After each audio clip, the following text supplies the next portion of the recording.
요한복음 12장 1절에서 11절까지 말씀, 제가 하나님 말씀을 봉독하겠습니다. 하나님 말씀의 귀를 기울이십시오. 6월절 엿새 전에 예수께서 베다니에 이르시니 이곳은 예수께서 죽은 자 가운데서 살리신 나사로가 있는 곳이라. 거기서 예수를 위하여 잔치할새 마르다는 일을 하고 나사로는 예수와 함께 앉은 자 중에 있더라. 마리아는 지극히 비싼 향유 곧 순전한 나드 한 근을 가져다가 예수의 발에 붓고 자기 머리털로 그의 발을 닦으니 향유 냄새가 집에 가득하더라. 제자 중 하나로서 예수를 잡아줄 가룟 유다가 말하되 이 향유를 어찌하여 300데나리온에 팔아 가난한 자들에게 주지 아니하였느냐 하니, 이렇게 말함은 가난한 자들을 생각함이 아니요 그는 도둑이라. 돈꾀를 맞고 거기 넣는 것을 훔쳐 가미러라. 예수께서 이르시되 그를 가만히 두어 나의 장래할 날을 위하여 그것을 간직하게 하라. 가난한 자들은 항상 너희와 함께 있거니와 나는 항상 있지 아니하리라 하시니라. 유대인이 큰 무리가 예수께서 여기 계신 줄 알고 오니 이는 예수만 보기 위함이 아니요 죽은 자 가운데서 살리신 나사로도 보려 함이로라. 대제사장들이 나사로까지 죽이려고 모의하니 나사로 때문에 많은 유대인이 가서 예수를 믿음이로라. 아멘. 이것은 하나님 말씀입니다. 하나님께서 오늘 이 말씀을 통하여서 우리에게 은혜 베풀어 주시기를 원합니다.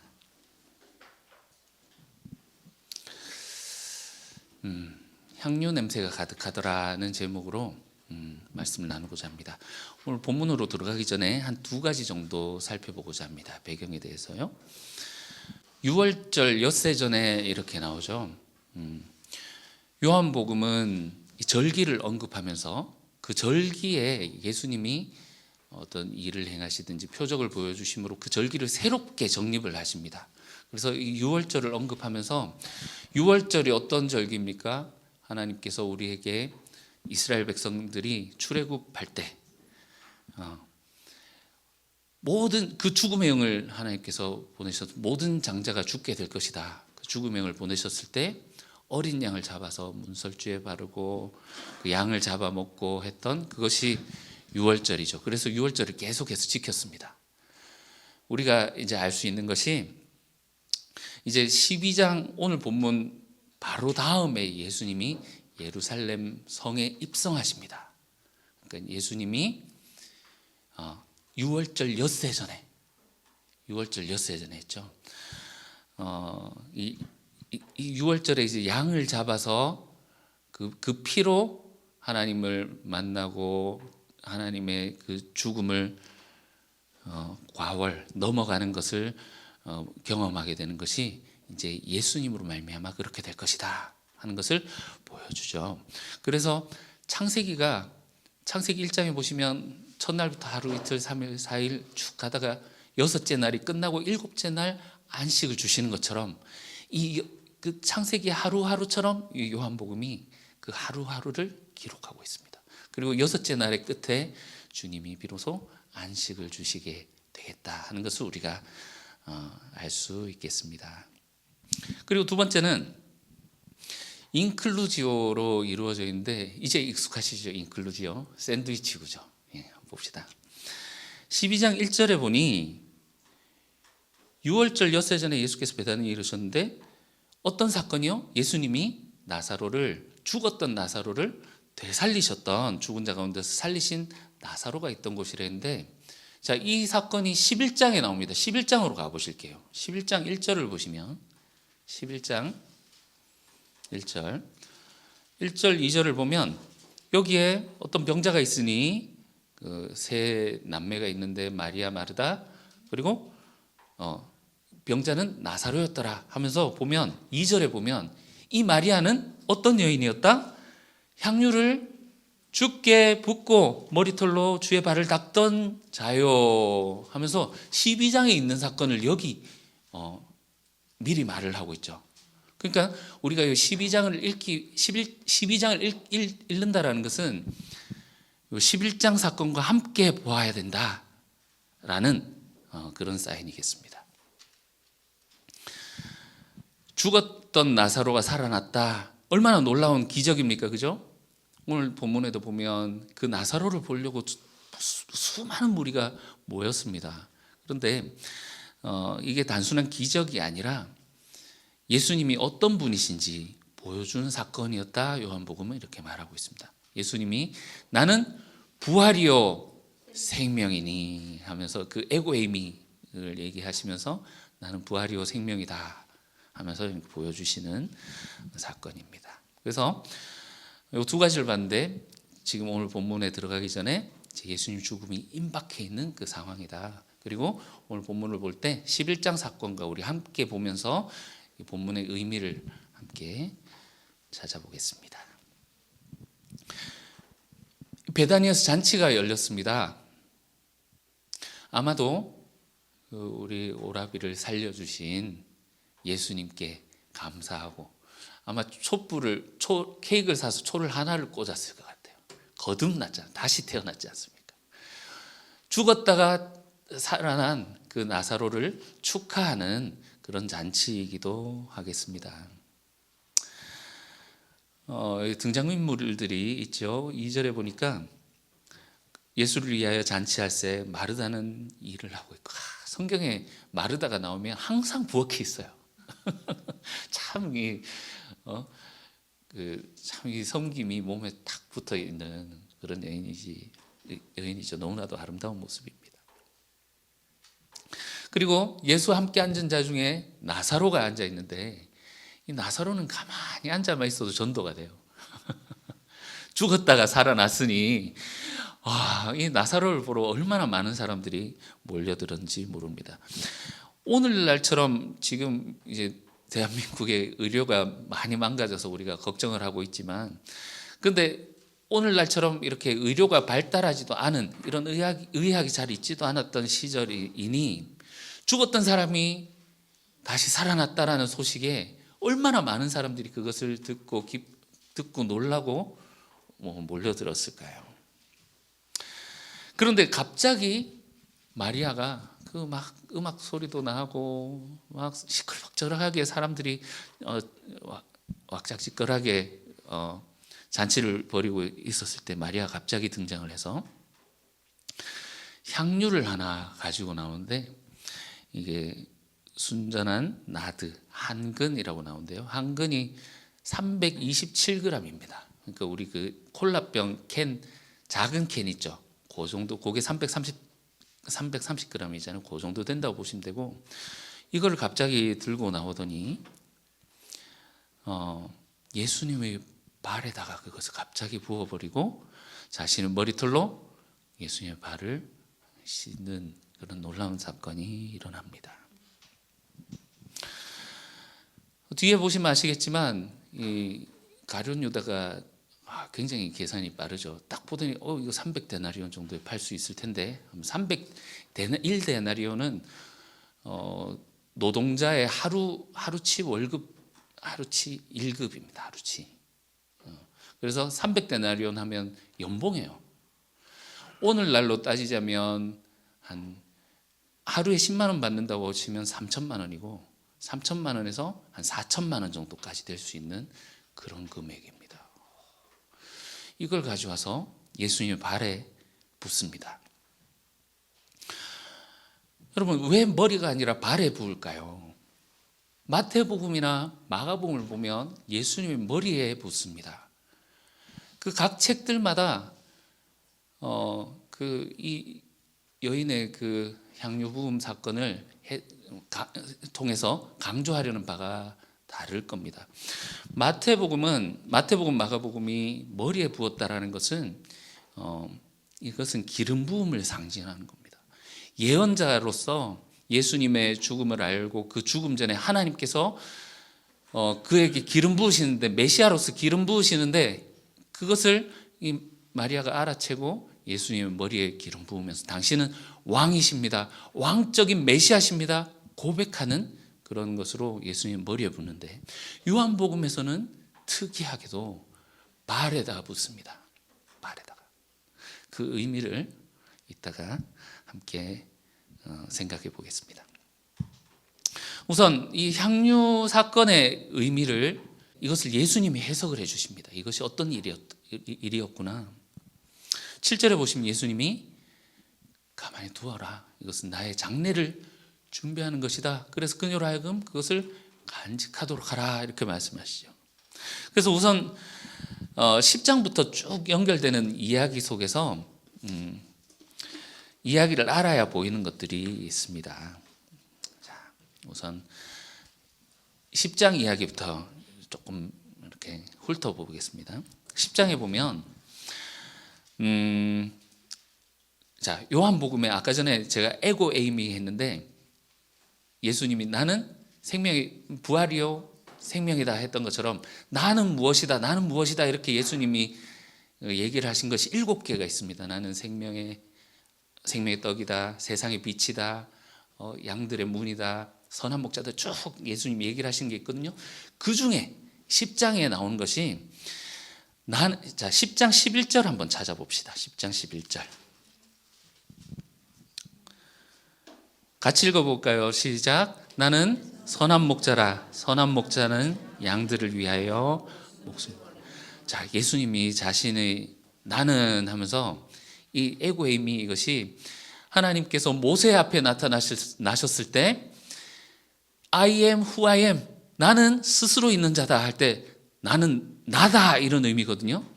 그 하나님의 자기 선포 그거를 담은 겁니다. 예수님이 나는 선한 목자다 하면서 자 14절 15절 보시면 목자면 뭐가 있어야 됩니까? 양들이 있겠죠. 양과 목자의 관계에 대해서 얘기를 하시는데 나는 선한 목자고 그래서 양들은 나를 알고 나도 양들을 아는데 이 관계가 하나님 아버지와 성부 하나님 아버지와 아들께서 아시는 것과 같이 어떻게 나옵니까?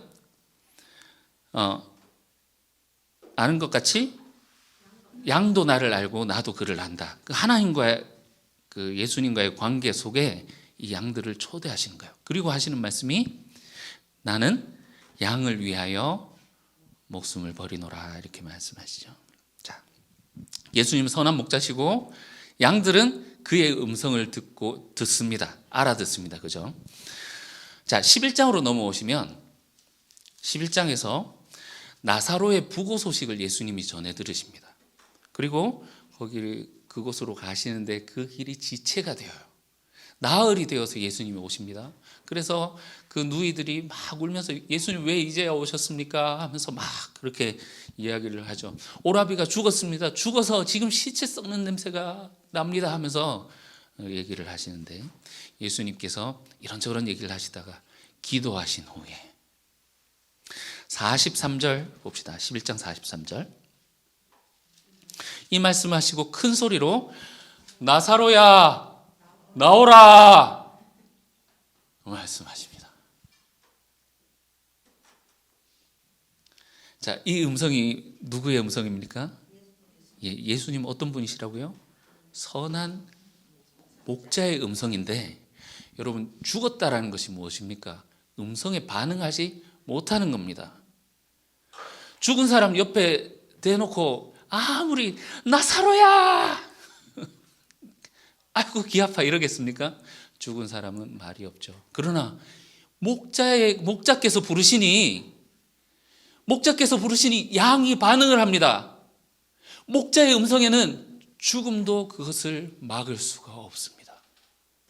나사로야 나오라 하니 죽어서 이 배가 둘둘 둘려가지고 장례식을 다 하고 그래서 시체 썩는 냄새가 났던 그 나사로가 미이라처럼 이렇게 나오는 거예요. 예수님의 음성을 듣고 나옵니다.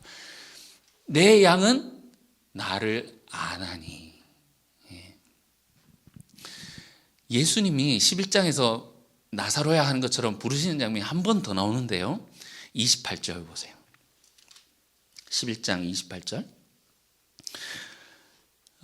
이 말을 하고 돌아가서 가만히 그 자매 마리아를 불러 이르되 선생님이 오셔서 너를 부르신다. 목자의 음성, 너를 부르신다 하는데 마리아는 반응합니다. 29절 보세요.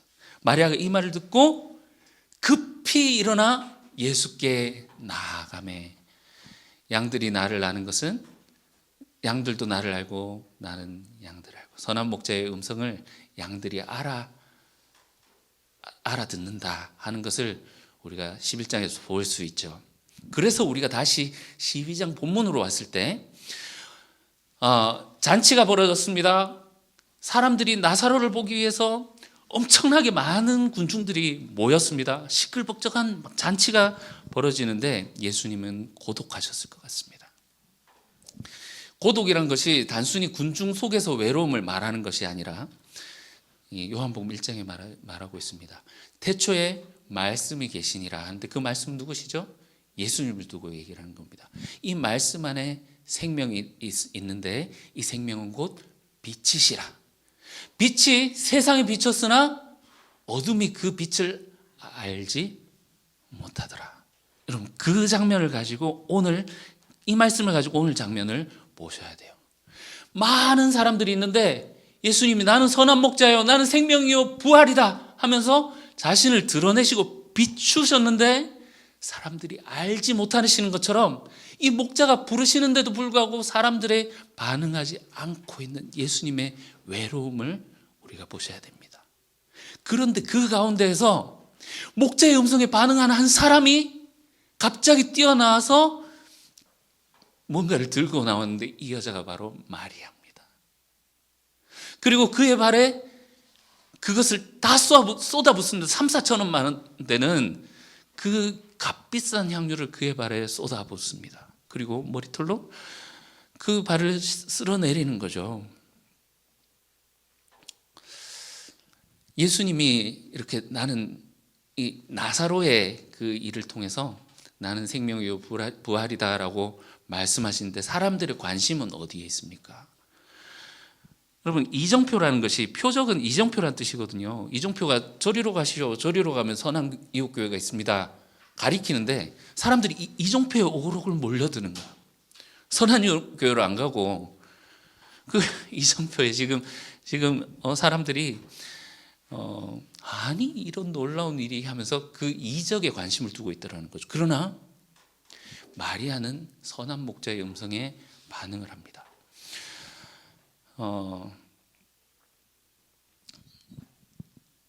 그녀가 예수님 발에 향유를 부었을 때 시끌벅적하던 그 잔치 연회 자리가 갑자기 침묵이 흘렀을 겁니다. 그리고 그곳에는 향유로부터 나는 진한 향기가 가득했을 것입니다.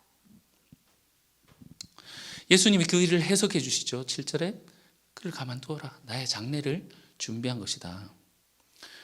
여러분, 이 마리아는 예수님의 지금 행적과 지금 예수님이 가시는 그 길을 그리고 예수님의 말을 알아듣고 지금 예수님이 죽으러 가시는 그 길 가운데 있구나 하는 것을 알아차린 유일한 사람으로서 그 자리에 있는 것입니다. 여러분, 예수님을 섬기는 것은 때가 있습니다. 이제 6일 후가 되면 예수님은 죽게 될 것입니다. 그런데 이 예수님의 장례를 치를 기회가 이제 있을까 여러분 생각해 보셔야 됩니다. 예수님이 십자가에 죽으신 이후에 아리마대 요셉이 그의 시신을 가지고 가서 장례를 하지만 그 안식일이 다가오기 때문에 장례를 제대로 치르지 못했을 것입니다. 치렀다고 할지라도 그가 그 안치해 놓은 시신이 있는 곳에 나중에 이제 여인들이 다시 가서 다시 찾아가지 않습니까? 찾아가는 이유가 예수님 시신에 다시 온전히 장례를 치르고 가능하면 그 시신을 가져오기 위함이 아니었겠습니까? 그러나 그 찾아가는 그 자리에서 그들이 발견하는 것은 빈 무덤밖에 없습니다. 예수님이 없어요. 이제 예수님을 장례 치를 수 있는 그 기회는 이제 주어지지 않는 겁니다.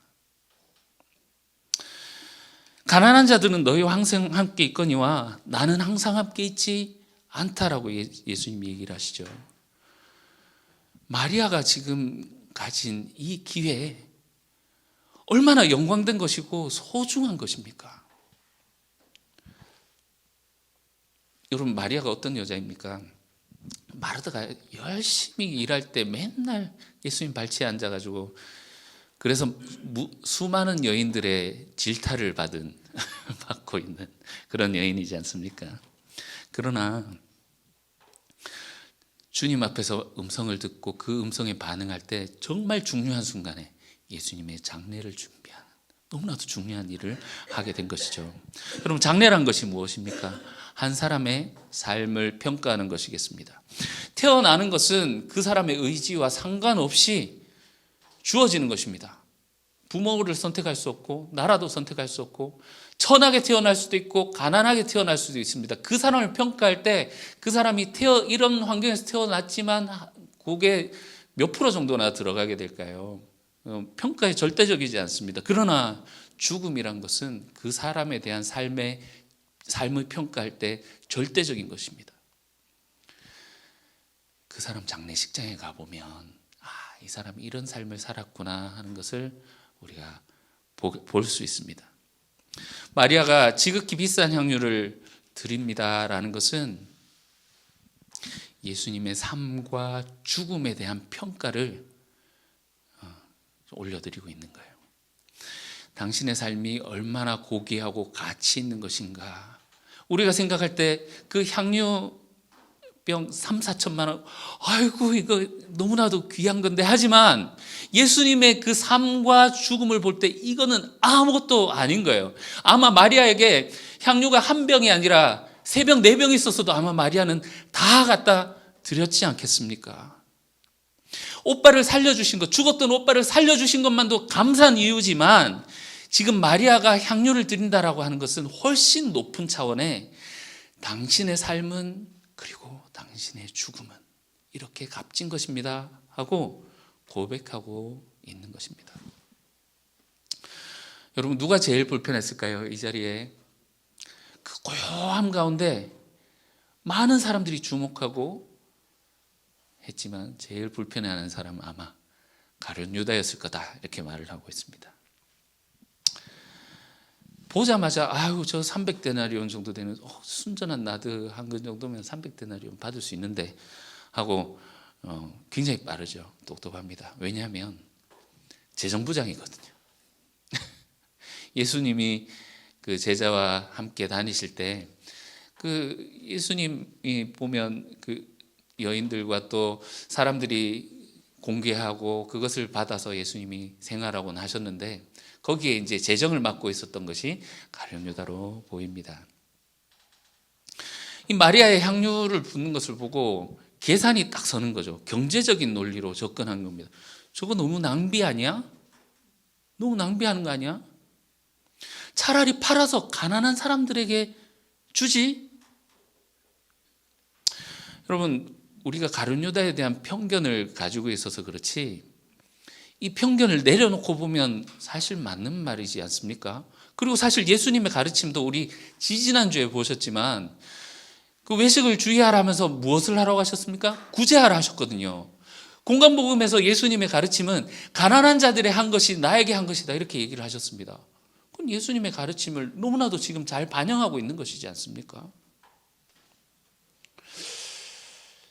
그러나 이 가룟 유다가 원했던 것은 아마 이랬던 것일 것 같습니다. 마리아가 예수님께 와서, 주님, 이게 여인이 향유를 모았다라는 것은 그 혼수를 준비하는 겁니다. 결혼식 비용을 준비하는 거예요. 자신의 전체 삶을 모아서, 그 자신의 전체 삶이라고 보시면 됩니다. 아무튼 이것을 가지고 와서, 주님, 이거 제가 정성스럽게 모은 것이니 좋은 곳에 주님 사역하시는 데 쓰시고, 또 팔아서 가난한 사람들에게 나눠주고 하십시오.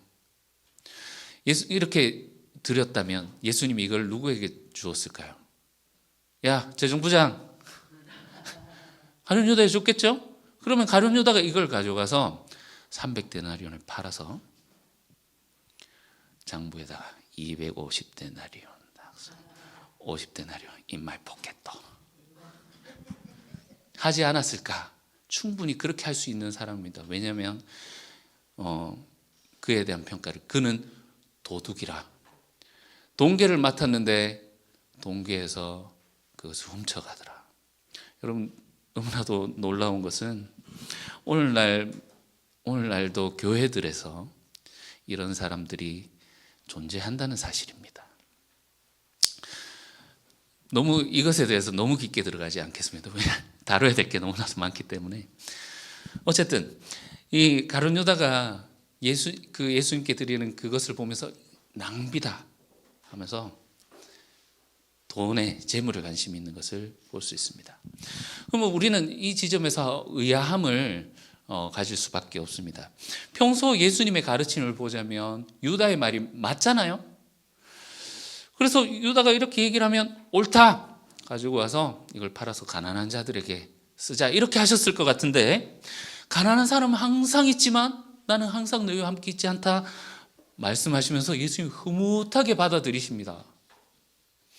예수님이 그렇게 가르치셨지만 막상 자기 제자가 그렇게 얘기를 하니까 섭섭하셨을까요?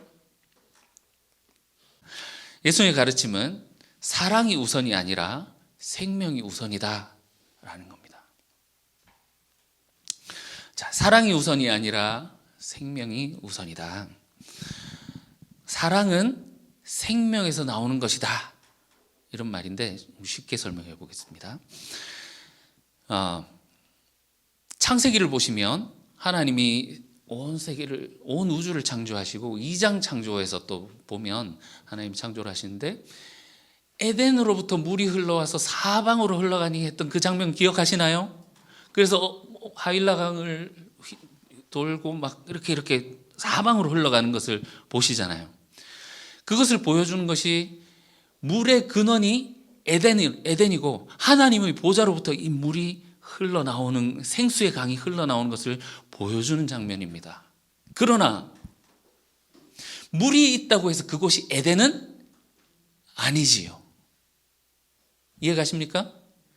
에덴으로부터 물이 흘러나오지만 물이 있다고 해서 그곳이 에덴은 아닌 것입니다. 여러분, 사랑하고 구제하고 하는 것이 하나님 뜻입니다. 맞죠? 그러나 사랑하고 구제하지만 그곳에 반드시 하나님이 계시는 것은 아닐 수 있다라는 겁니다. 그 대표적인 예가 가룟 유다잖아요.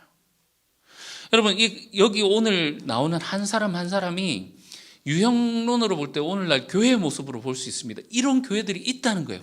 사랑을 얘기하고 구제를 하고 섬기지만 돈으로 계산하고, 마리아와 같은 예수님과의 진실한 만남이 없는 사람, 없는 교회, 이런 유형들이 있을 수 있다라는 말입니다.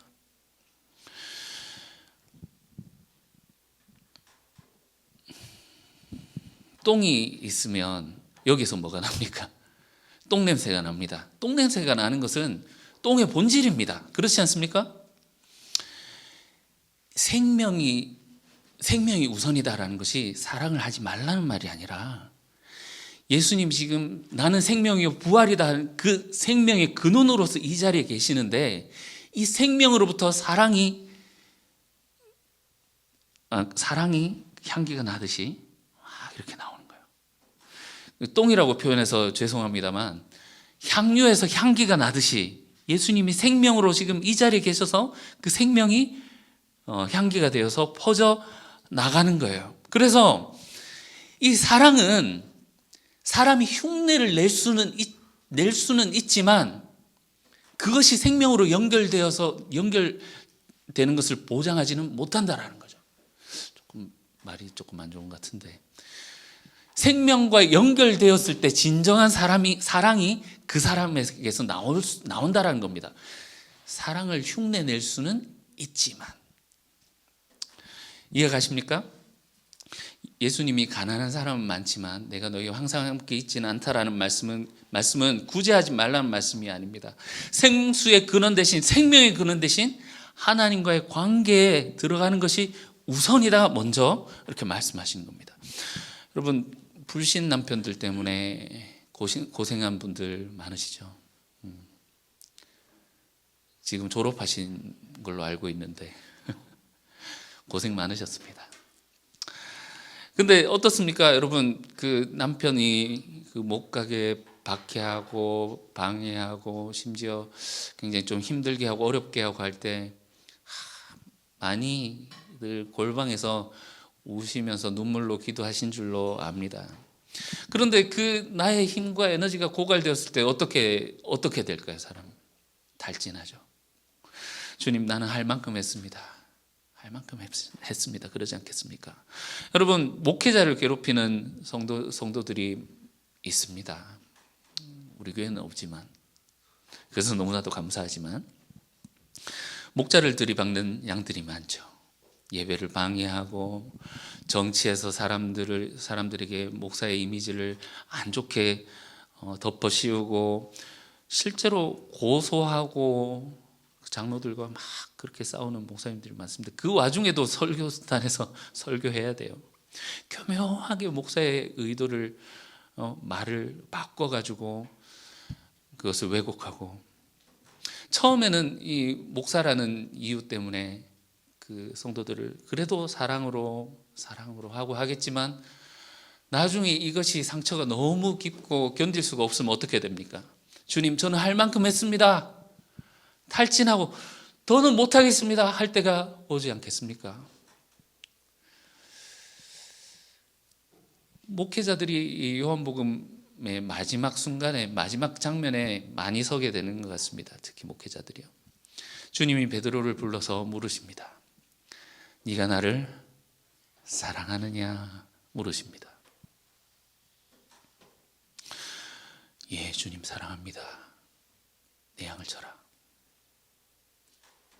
주님 또 물으십니다. 네가 나를 사랑하느냐? 내 양을 먹이라. 또 물으세요. 네가 나를 사랑하느냐? 입이 쑥 들어가서 말을 못하죠. 내 양을 먹이라.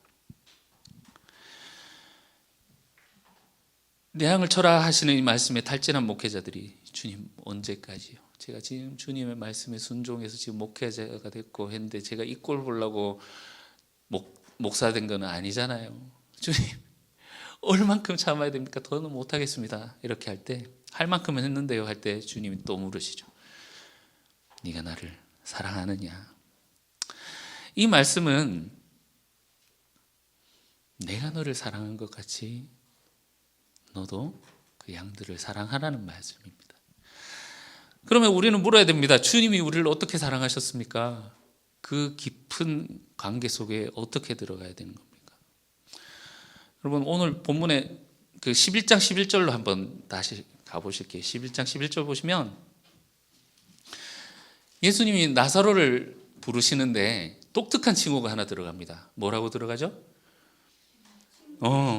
이 말씀하신 후에 또 이르시되 우리 친구 나사로가 잠들었다. 친구라고 부르세요. 근데 예수님은 이 나사로뿐만이 아니라 우리도 친구라고 부르십니다. 15장 15절.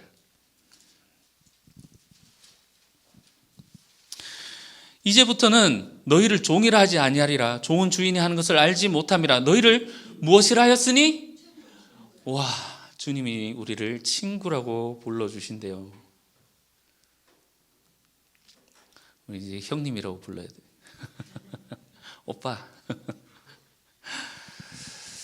여러분, 이것이 단순히 주님이 자기의 모든 권위를 내려놓고 우리 막 야자하자, 막 친구하자 이렇게 권위를 내려놓으시는 그런 장면이 아닙니다. 여러분, 친구의 의미를 알아야 돼요. 제가 지금 이제 노회에서 활동을 하는데 저희 그 부에 장로님 한 분이 계십니다. 근데 이분이 자꾸 늦어요. 늦고 일이 있어요. 그 보면 병원을 갑니다 이렇게 얘기를 해요. 그래서 그 장로님하고 통화를 하면서 장로님 어디 아프십니까? 이렇게 얘기를 했더니 아들을 데리고 병원을 간답니다. 그 아들이 뇌출혈이 와서 그 몸을 움직일 수 없으니 매일 점심때마다 집에 들어와서 그 아들을 씻기고 병원에 데려가는 게 루틴이래요. 그래서 정인이한테 그 얘기를 하면서 제가 그 아버지의 마음을 좀 읽었습니다. 야, 정말 그분의 마음은 차라리 내가 아팠으면 차라리 내가 죽어서 우리 아들이 건강할 수만 있다면 그렇게 했을 것이다. 분명히 그 장로님도 그런 마음일 것이다. 그런 얘기를 한 적이 있습니다. 자식 있는 부모라면 누구든지 공감을 할 만한 마음입니다. 예수님이 말씀하신 친구라는 것이 바로 그 마음입니다. 15장 12절에서 14절을 보십시오. 내 계명은 내가 너희를 사랑할 것 같이 너희도 서로 사랑하라 하는 것이다. 주님이 사랑하시는데 우리를 친구로 사랑하셨는데 어떻게 사랑하셨는가? 사람이 친구를 위하여 자기 목숨을 버리면 이보다 더 큰 사랑이 없나니. 내가 너희가 살기 위해서 내 목숨을 던져서 너희가 살 수만 있다면 나는 너희에게 내 목숨을 주겠다. 너희는 살아야 돼 하면서 주님이 우리를 친구라고 부르시죠. 여러분, 절대로 예수님의 죽음을 하나님의 아들이니까 쉽게 하셨지, 또는 너무 기계적으로 그 때가 오면 그냥 이제 한번 묵상하고 마는 그런 것으로 절대로 그렇게 생각하지 마십시오. 너 대신 내가 아팠다면, 너 대신 내가 목숨을 내놓아서 네가 살 수 있다면 너를 살리기 위해서 내가 그 길을 가겠노라 하는 그 주님의 마음을, 그 사랑, 그 관계를 우리가 볼 수 있어야 됩니다. 이것이 어디서 나온다고요? 생명에서요. 왜냐하면 주님은 생명이요 부활이시기 때문에. 그런 마음으로, 자, 오늘 처음에 제가 보기 전에 처음 우리가 봐야 될 것이 있습니다 하면서 첫 번째 명제가 뭐였습니까? 예수님의 죽음이 임박했다. 지금 예수님이 이 잔치에 있는 것은 이런 마음으로 앉아 계시는 겁니다. 나사로를 살리신 것처럼 여기 있는 사람들을 살리기 위해서 지금 예수님이 여기 앉아 계시는 거예요.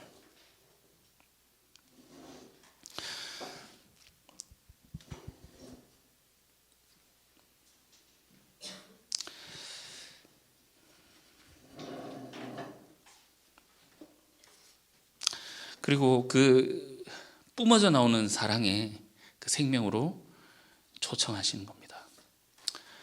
요한복음 3장 16절, 하나님이 세상을 이처럼 사랑하사 독생자를 주셨으니 너희를 살리기 위해서 아들을 아끼지 않고 낭비하고 계신, 여러분, 그래서 우리 지난주에 탕자 이야기 봤는데 요즘은 탕부 이야기로 읽는답니다. 아들을 위해서 허랑방탕하게 아끼지 않고 모든 것을 내어주고 시간이며 감정이며 모든 것을 소모하신 그 아버지, 탕부 하나님, 이들을 살리기 위해서 아들을 아끼지 않고 낭비하시는 그 하나님의 사랑, 그 사랑이 가득한 장면입니다. 여러분, 베드로에게 예수님 말씀하시죠. 내 양을 쳐라, 내 양을 먹이라 말씀하시는데, 목양하라고 하시는구나, 너무 쉽게 생각하시면 안 됩니다. 이거는 죽어라는 말이에요. 아까 10장 14절에서 15절 봅시다. 오늘 성경을 좀 많이 찾아보는데 10장 14절에서 15절, 아까 주님은 뭐라고 하셨죠? 나는 선한 목자다 하면서, 선한 목자는 양을 알고 양도 나를 아는 것이 아버지께서 나를 아시고 내가 아버지를 아는 것과 같으니 나는 양을 위하여 목숨을 버리노라. 내 양을 쳐라 하는 것은 죽어라는 말입니다. 내가 너희를 위하여서 죽는 것처럼 너희도 그 양을 위해서 목숨을 바치는 정도의 사랑을 하라는 겁니다. 궁극적인 예수님의 말씀은 사랑해라, 우리가 사랑해라 하면 어떻게 합니까? 아이고 사랑합니다 안아주고 좋은 말 해주고 막 격려해주고 칭찬해주고 하는 것을 우리는 사랑이라고 생각하지 않습니까? 그러나 아버지와 아들이 사랑하는 관계, 이 생명 안에서 내 아들이 살 수만 있다면, 내 아들이 나을 수만 있다면, 내 아들이 걸을 수만 있다면 내가 무엇이든 할 수 있겠다는 그 아버지의 사랑, 그 아버지를 위해서 순종하고 그 말씀을 따르고 아버지를 위해서 무엇이든지 할 수 있겠다고 하는 그 사랑의 관계, 그 사랑의 관계에 선한 목자께서 지금 양들을 부르시는 겁니다. 오늘 본문에서 예수님이 선한 목자로서 양들을 위하여 죽으러 가시는 길에 있습니다. 마리아는 그 발을 알아보고 주님께 모든 것을 드리는 현장입니다. 그 사랑의 관계 안에 들어가는 것입니다. 지금 어떤 상황입니까? 11장 56절에서 57절 보면 지금 이제 대제사장들이 공개 수배령을 내려놨어요. 예수 잡아 죽여야 되겠다. 한 사람이 처형돼 가지고 민족이 사는 게 옳지 않겠느냐. 그래서 공개 수배령을 내려놓고 누구든지 예수 발견하면 알려줘라. 지금 이제 아주 위험한 그런 상황이죠. 명절 돼서 분명히 6월절 지키러 예루살렘 성에 올 거니 그때 사람들이 발견해서 체포해서 잡아 죽이자, 이렇게 아주 위험한 상황이에요. 지금 마리아가 하는 행동은 너무나도 눈에 띄는 행동이지 않습니까? 예수 한패다. 저도 그와 함께 했던 자다.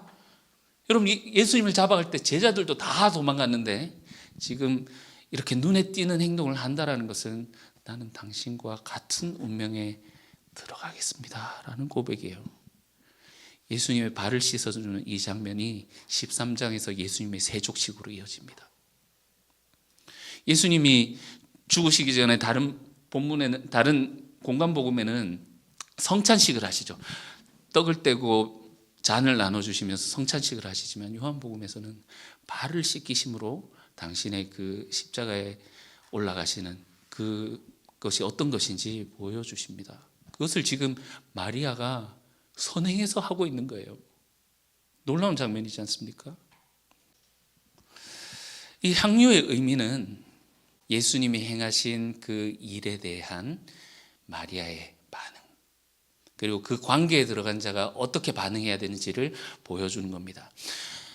주님의 발이 상징하는 것이, 주님의 발이라는 것은 상징입니다. 이런 말이 있죠. 목사가 물에 빠지면 입만 동동 뜬다. 그것은 입이 상징하는 게 뭡니까? 말이잖아요. 말만 하고 행동은 하지 않고 입만 살아있더라, 이런 의미로 그 상징으로 입을 쓰는 거지 않습니까? 이 발이라는 것은 상징입니다. 마리아가 향유를 부은 예수님의 발이라는 것은 너희를 위하여 목숨을 주러 가시는 길이다. 주가 오셔서 그 공생의 생을 마치시고 6월절 엿새 전에 이제 너희를 위하여서 십자가에 올라가시는 그 발이다 하고 마리아가 주님께 받은 그 사랑에 대한 반응으로 자기의 모든 것을 거기에 쏟아 넣은 거죠. 그런데 사람들의 관심이 어디 있습니까? 아까도 말씀드렸다시피 이정표에 있어요. 이정표. 그러나 이정표는 목적지가 아닙니다. 이정표는 목적지를 가리키는 곳일 뿐이죠. 나사로가 죽었다 살아났대 하면서 사람들이 모이는데 그 이정표에 우르르 모입니다. 나사로를 보면 이 나사로가 어떻게 살아났지? 하면서 예수님이 부활이시고 생명이시구나 하는 그 목적지로 가서 아버지와의 그 사랑의 관계에 초대하시는 예수님과 예수님의 음성을 듣고 그 사랑에 들어가야 되는데 여기 이정표에만 우글우글 몰려 있는 거예요. 아무도 예수님 말씀에 관심을 가지지 않습니다. 나사로에게 아이고 나 집사 그 죽었다가 살아났는데 그동안 어떤 체험 어땠어? 어떤 체험 궁금하고 물어보는 거예요. 오늘 본문에서 도드라지는 한 여인 마리아는 양은 목자의 음성을 알아듣는다, 목자를 안다 했던 것처럼 예수님의 그 말씀을 알아듣고 그것에 반응했던 여인입니다.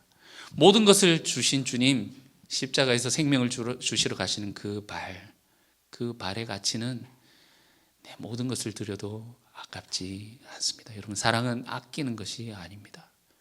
아버지가 아들을 낭비하는 것처럼 그만큼 당신이 가시는 길은 고귀한 길입니다 하고 고백하는 거죠. 이 말씀하고 마무리 짓겠습니다. 잔치 자리에 향내가 가득 퍼집니다. 여러분, 원래 장례식장에는 시체 썩는 냄새로 가득히 하는 것이 정상이죠. 요즘 장례식장 그렇지 않지만 11장에서 마르다가 했던 말이지 않습니까? 오라비가 죽어서 지금 시체 썩는 고약한 냄새로 가득합니다 했지만, 마리아의 이 사랑의 행동은 그곳에 아름다운 향기로 가득 차게 합니다. 생명과 연결된 마리아의 행동이 또 다른 사람들에게 이 생명을 전달해 주는, 그래서 이것이 확장되어져 가는, 점점 퍼져가는 그런 그림이겠습니다. 여러분, 오늘 메시지를 보면서 주님께 드리는 것이 아깝냐, 당신의 전 재산을 드려라, 이런 설교를 하려는 것이 아닙니다.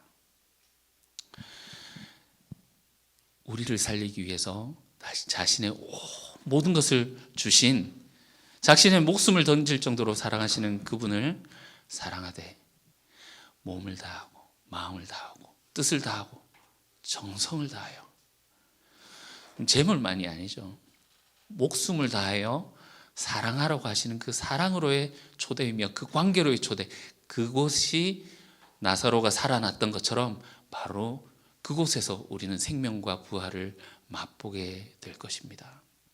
그래서 우리가 주님이 우리를 사랑하심이 어떤 것인지 온전히 알고 그 사랑 가운데 들어갈 때, 그 사랑에 대한 평가를 여러분은 어느 정도 하시겠습니까? 어느 정도 값어치를 매겨서 드릴 수 있겠습니까? 그것이 priceless, 값을 정할 수 없는 것이죠. 우리가 그 사랑을 받았으니 그 사랑 가운데에서, 생명 가운데에서 우리가 거할 수 있으면 좋겠습니다.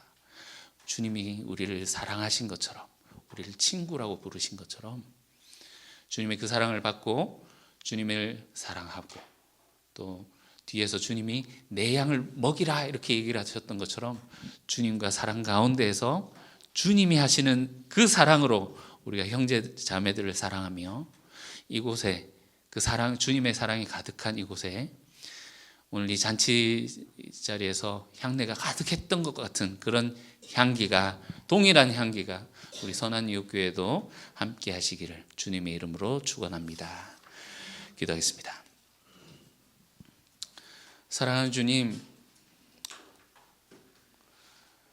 주님이 우리를 위하여서 이 땅에 오시고 우리를 사랑하셔서 우리를 살리기 위해서 한 발 한 발 십자가를 향해서 올라가십니다. 그 발의 가치를 무엇으로 매길 수 있겠습니까? 우리가 주님의 그 사랑을 더욱더 알고 주님의 그 사랑 가운데 잠기길 원합니다. 우리의 마음에 아버지께서 아들을 아는 것, 알고 아들이 아버지를 아는 것처럼 선한 목자께서 우리를 아는 것이, 우리가 선한 목자를 아는 것과 같게 하시고 주님이 우리를 부르실 때 즉시 일어나 주님의 음성에 반응하는 저희들에게 도와주시옵소서. 생명에 연결된 그 사랑을 서로 나누는 저희들에게 인도하여 주시옵소서. 예수님 이름으로 기도합니다. 아멘.